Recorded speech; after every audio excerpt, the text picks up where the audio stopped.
I recently rejoined Lexington Park Rotary Club after an absence of about 13 years. And they asked me to be someone who could find speakers. And last night, the speaker for the Lexington Park Rotary Club was Dr. Scott Smith, Superintendent of St. Mary's County Public Schools. He had a great presentation for us, very interesting information, and I'd like to relay some of it.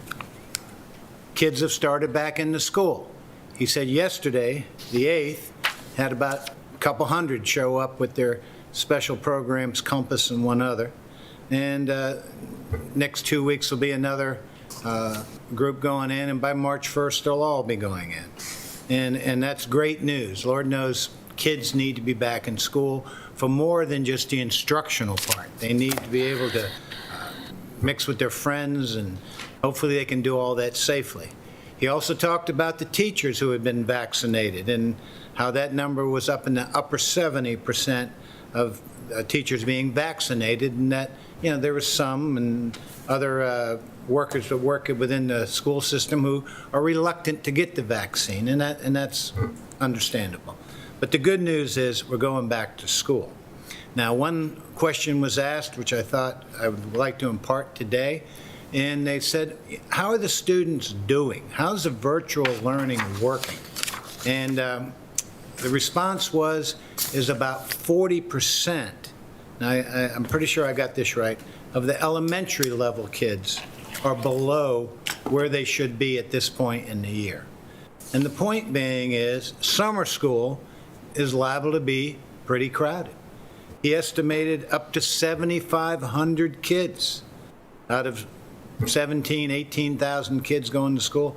Almost 7,500 could be going to summer school to catch up remedial. Now, anybody who's dealt with trying to do the virtual learning has understood the challenges, and Lord knows he talked about ghost students, students who are on the rolls and have the computer but never log in or log in intermittently. It's a problem. It's something we're concerned about, county government, across the county, across the state, across the nation.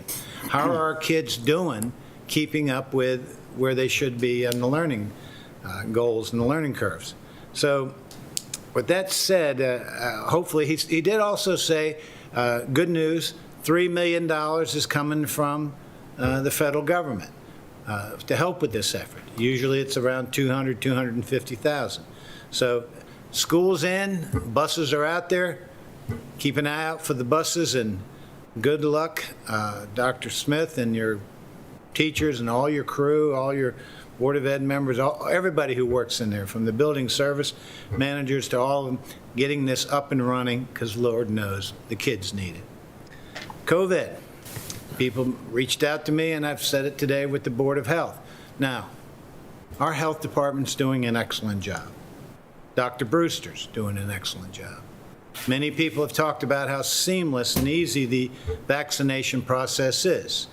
A little intimidating when you show up with all those cones, but it moves very rapidly, and it's very well organized.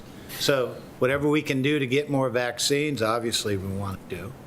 But what I would recommend after listening to Dr. Brewster today is, if you have the opportunity, you can get on that website, even if you're not your turn to hook up or sign up or get your appointment, familiarize yourself with the questions. Because that's what I've heard from seniors who are trying to get on.